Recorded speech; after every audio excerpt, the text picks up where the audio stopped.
if we just talk about the record, you know, we're not in Trump land. There aren't facts and alternative facts. There are just facts, and those are to be sourced in the record. And judges, some of us are charitable. We may be inclined to forgive counsel who struggles in debate with us about complicated legal points. But we are less inclined to forgive counsel who's not on top of their record. And there's a simple reason for that. If you're not on top of your record, you're doing a huge disservice to your clients, and you're doing a huge disservice to the courts. So I think it's important when you stand up in that court to ensure that you know the record better than I do. There should be no circumstance where I'm expected to know the record better than you do. Yeah, you know, think about this. You're being paid for it, okay? And some might argue too handsomely. We are sitting with 16 cases running through your head, each person on that panel. And so the agitation just becomes incredibly great. You know, you just can't deal with it, and you start getting really frustrated. Let's deal with the law a bit. Let's say that you've got a case, an admin law case on review, and your big point in the case is what we in the old days used to call Audi. Okay, no due process, you didn't go through it, you weren't afforded a proper opportunity to be heard, and you prepare on that. That's it. But the judges look at it and they see so many other failings in the case in terms of the way the decision maker behaved or arrived at a decision. And the judges say to you, well, could we just talk about the fundamentals of admin law? And you go, because you didn't prepare for it. And so the narrower area of the law is okay, but you know, it's part of a greater body of law. And judges often, I remember, I don't know if Chris remembers or Mature remembers, Gert, who was also quite a hard taskmaster, very gruff, very rough, but very clever. And so if you wanted to take him on, you'd better know your law. So I often marvel at the fact that people have prepared so narrowly and almost as if they're looking through a very, very small microscope and can't see beyond it. And then you start having this discussion in general terms about the fundamentals of the area of the law, and people look at you like you're from another planet. So you've got to sort of know the area of law, the general area of law in which you rely on. Then, very often people cite cases to you, and the cases have nothing to do with your case. And you struggle as a judge, and you're sitting there and you think, ooh, you know, maybe I'm reading this thing wrong. Maybe I should reread it. So just be careful. Sort of, you hardly ever find a case that's on all fours. And if you do, you're looking for a principle. But don't cite cases that don't really help you.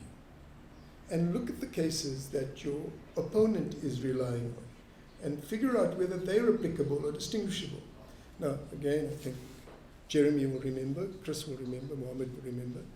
I worked a real gift of having worked for 15 years with Arthur Chaskelson. I don't know how many of you saw Arthur in court, and this is in advocacy in general. But Arthur had this unique gift. First of all, he wasn't florid. He was very different from his good friend George Bezos. He was incredibly measured. He was incredibly understated. But he had this incredible knack of not only presenting his own case, but of presenting the best part of his opponent's case and showing just how bad it was. And he dismantled it. So by the time the respondent or the defendant got up to argue or counsel on behalf of it, the case was destroyed because he'd already told the judges what your case was. He already told them how lacking it was. He already told them the best that can be said of it, and then just destroyed it. So let me just stop there, and I'll give this to Nathan now, and then we can go on with presentation of argument. Yeah, I think there's an important aspect as well, insofar as the law and our entire body of jurisprudence is concerned. And that is, despite what one frequently hears about groundbreaking and seminal judgments and the like, particularly post 1994 judgments, post our new constitutional dispensation judgments, I think it's important to bear in mind that there's a whole body of jurisprudence that predates the Constitution, particularly, for example, in areas of administrative law.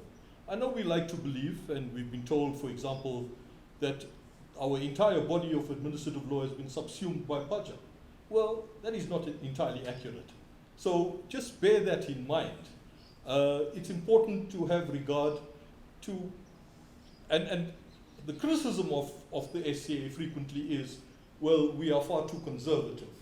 The thing about law is, it's about small, tiny, gentle baby steps. That's how the law is developed. One doesn't put a red pen through an entire body of jurisprudence simply because it no longer sits very comfortably or very easily with you. Yeah, you know, while we're talking about that, you would have heard that Nathan was a member of the BLA executive in KZN. I hold certain BC truths to be applicable. And I think that in a very real sense, you've got choices to make. There are counsel who are known for speaking in cliches, being dramatic without having substance. The one thing about the bar, and this goes back right to the year dot, is you do up a reputation quite quickly. And that reputation sticks, and judges know who you are. They know whether you prepare very well. They know whether or not you're a chancer. They know whether or not you'll take liberties. They'll know whether they can rely on your word. They'll know who you are. And in a sense, what I started with, you've got to know who you are. You've got to deal. And you don't have to, as a black practitioner, you can set your own standard. And it's the universal standard. It's the standard of excellence. It's the standard of demanding more from yourself than you would demand from anybody else. And so scholarship, application, being conscientious, that's what you've got to apply. You've got to be the best that you can be. And no excuses. And you know, it's a good thing that Sishaba did the introduction. Sishaba suffered under the two of us for many years. But Sishaba was one of a number of black researchers who were truly gifted at the SCA.